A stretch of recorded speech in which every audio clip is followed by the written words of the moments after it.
everybody, today we're going to be talking about a film that was so impactful, so pervasive into the consciousness of every horror fan alive that it spawned its own subgenre. Today we're going to be talking about Little Monsters. This was a pick that I decided, I went on a limb, okay? I was like, you know what? I'm going to get my wife to decide. She's going to pick 3 films, and then I'm going to pick one from that. And then I didn't like any of those, and I didn't want to cover one of them, so then I just had her pick one. And she picked Little Monsters. Let's get into it.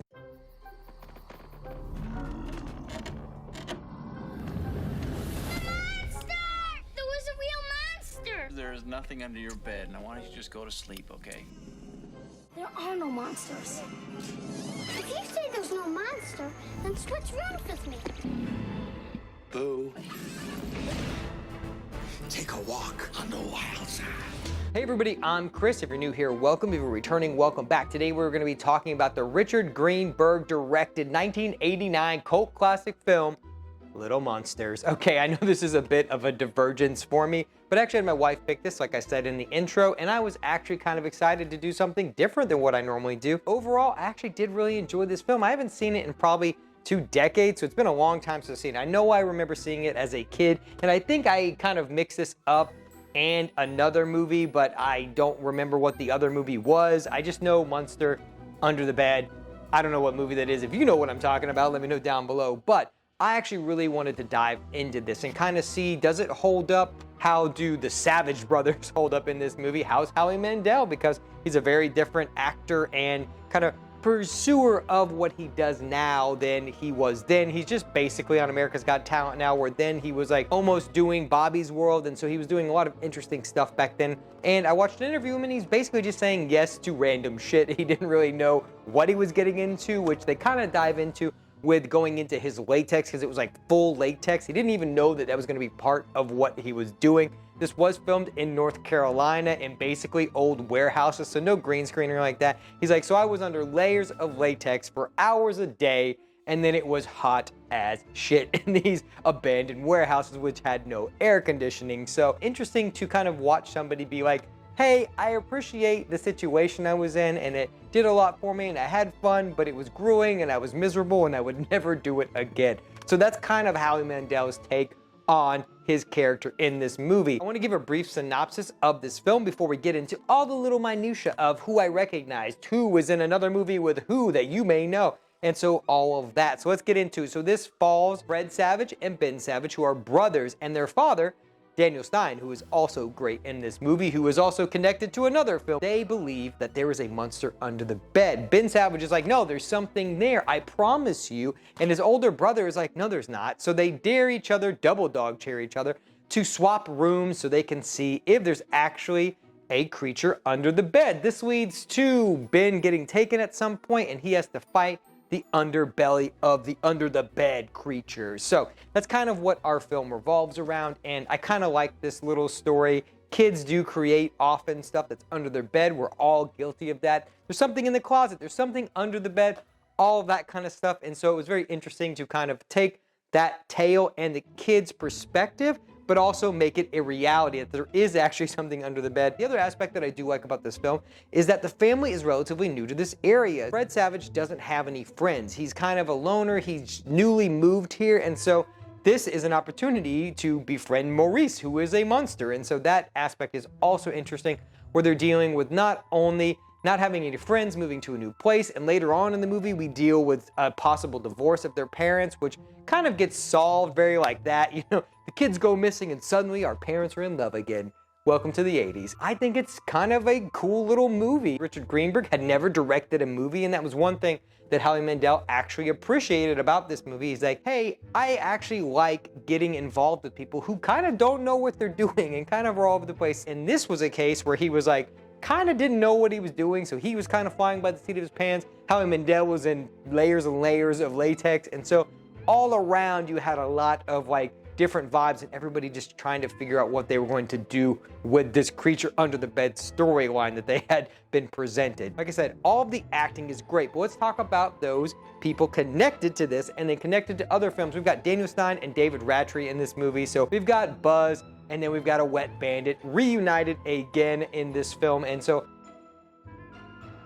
I really like Daniel Stein. He's great, and it's a different type of character for him, playing a father figure who actually has emotion. And so it's like, if you watch these back to back with Home Alone, it's just like him, Daniel Radcliffe. The only kind of minor complaint I have about him is they do the very kid 80s thing where Ronnie is the bully. His name is Ronnie Coleman also, and if you are any fan of bodybuilding or anything like that, him being named Ronnie Coleman is very funny because he is literally the opposite of who Ronnie Coleman is. So I don't know, it's very weird. I'll put a picture of Ronnie Coleman up here so you can see. He's an 8-time Olympia world winner, so it's just very funny. Whenever I hear his name, I'm like, oh, Ronnie Coleman. I just picture watching DVDs of Ronnie Coleman eat pounds and pounds of chicken. So that's what my mind goes to. But anyway, they do the thing where Ronnie is the boy, and then when he kind of teams up with Maurice, they get back at him. And another thing, what this does is this film is very much a kid's 80s movie, where that means it's actually an adult film wrapped into a kid's movie, because at one point they sneak into Ronnie's room because obviously all the underbelly is connected to all the bedrooms. It's, you know, we've got a Monsters Inc. situation going here, except they're coming from under the bed as opposed to the closet. They go to his house, they sneak into his fridge, they're like, you know, we're gonna make him pay a little bit, and they kind of swap his sandwich, they do some weird stuff there, and then they take a bottle of apple juice, you know, so I hope you're not drinking apple juice right now. They take a bottle of apple juice, you know, Maurice just chugs it down, turns around and literally pees into the bottle of apple juice, and then the next day Ronnie drinks the apple juice and spits it up all over the principal. So this is a very like kind of dark movie where they've just doing some wild shit for a kids movie, which is what I loved about the 80s. Growing up during that time, we got to watch wild stuff, you know, and we're better for it. Everything now is so tame. We're talking about little monsters, and they've got trolls in the theaters right now. So there's a lot of differences between the kids' movies in the 80s and the kids' movies today, and I think they just think kids are all morons, which they weren't, we weren't, so I do like this aspect of the film. So overall, that's kind of what it is. So our story continues on, where Maurice and Fred Savage become very good friends. I don't remember the brothers' names. I'm gonna be, Eric is one of them. I don't remember the other one's name, so we're just gonna call them Fred and Ben, so you know who they are. You can distinct the two brothers, so that makes it easier than me kind of going back and forth between their two names. Eric has a best friend named Toad, and then Fred Savage has this girl that he likes, and so she's working on a science project, so he decides like, okay, I kind of want to do a science project, so maybe I'll make this creature that I've met Maurice a science project. Doesn't really go anywhere, but that's kind of what they're setting up. So they've all got their little connections. But what happens is he befriends Maurice, and they start hanging out. He takes him down into the seedy underbelly of where all the monsters live. They're having fun. There's no parents. They can do literally whatever they want, and he's having a blast doing it. But later on, this leads to Eric getting taken, because basically the goal of Boyd, who is running this, who is basically a boy that got converted into a monster, which is what they're trying to do now, is bring Fred Savage down here to kind of turn him into a monster. They're using Maurice to be like, hey, you need to do this. It doesn't go into like Maurice trying to manipulate him. You can tell that he's just doing it, and then maybe that's a byproduct of what Boyd wants. So I don't foresaw it as a malicious thing here. It just was something that happened because of the situation he was in. He was just trying to have a friend, and he didn't have a friend, and Fred didn't have a friend, so it made a kind of cohesive nature to their friendship. So when Boyd finds out that this is not going to be the case, when he's not going to have a friend, he sends his henchmen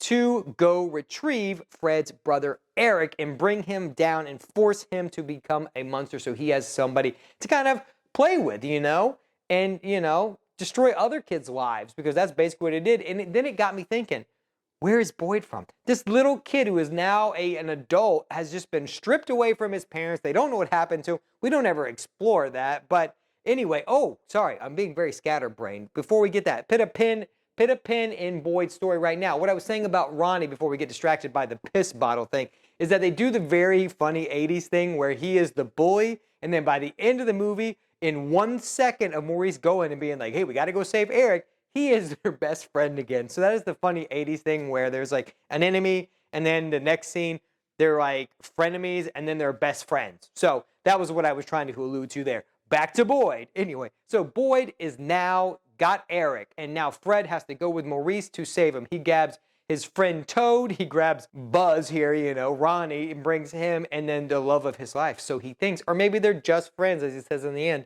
I don't know. I think they had some chemistry there. I think it could have gone somewhere. Fred, don't serve yourself so low. There is a kindling relationship here, even though you guys are like in the 6th grade. It's gonna happen. They might get married. Who knows? I don't know. Do you know? Who knows? Anyway, they gather all these lights. They build basically almost like proton pack style lights so they can go in. And there is a funny moment where Fred is obviously like just goofing off in class. He's getting F's in science, even though he can build all these elaborate contraptions because it's the 80s and kids can do whatever they want because they're geniuses. Anyway, they build these giant light contraptions and they go down into the underbelly and they're going to take on Boyd single-handedly. They do have a fun little end battle here where there's a bunch of light, there's a bunch of toy airplanes and model tanks and all of that stuff, but they don't have enough firepower, so they've got to go back. They bring back more. That's when they bring like these bazookas of lights that are just battery powered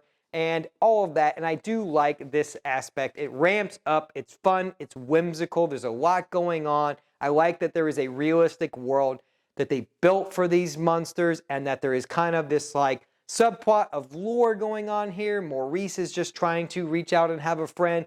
Fred wants a friend. He ends up getting that by getting his brother back. His parents are magically back together. The kids end up in California, and the day is saved. So that is Little Monsters in a nutshell. I know we were kind of, wavering all around like we were just weaving through traffic, but that's what you get here, You get a little bit of straightforward me talking about a movie. You get me forgetting about what I was talking about, then roping back around to it, then going all the way to the end and then coming back.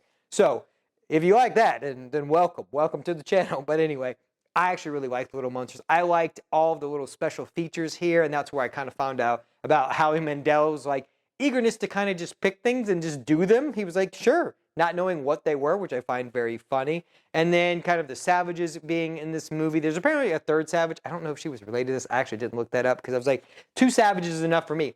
I don't need a trio of savages, so I don't want that anyway. So they're both great in this. Daniel Stein's great in this. We've got Buzz in this. We've got a lot of good character actors from the 80s that are in this. For Richard Greenbeck, this is his first movie.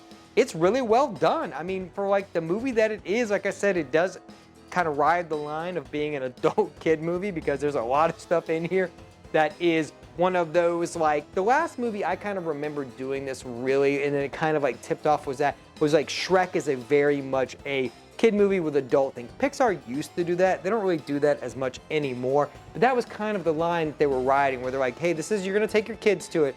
We've got this layer that's for you. So watching these films from like a kid's point of view and then growing up and watching them, I'm like, I get all the things now. I see what you're putting down. Anyway, I like this movie. Let me know down below. Have you seen Little Monsters? What do you think about Little Monsters? I know this is kind of a departure for the channel, but whatever. We're going to do what we want here, and I hope you're along for the ride. So I'm going to link some videos for you at the end, as always, with some more traditional reviews.